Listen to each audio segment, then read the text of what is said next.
ماشاءاللہ کل میلاد النبی تھی۔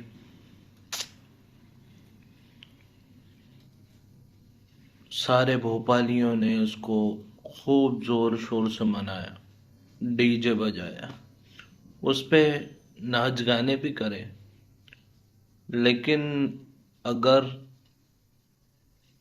جو لوگ وہاں پہ ڈی جے بجا رہے تھے، ناچ گانے کر رہے تھے، ان سے اگر یہ کہا جائے تمہیں ایک دن مسجد میں رہنا ہے یا 1 گھنٹے مسجد میں رہنا ہے یا 2 گھنٹے مسجد میں رہنا ہے، تو ان لوگوں کے لیے ہی مسجد میں جانا مشکل ہو جائے گا۔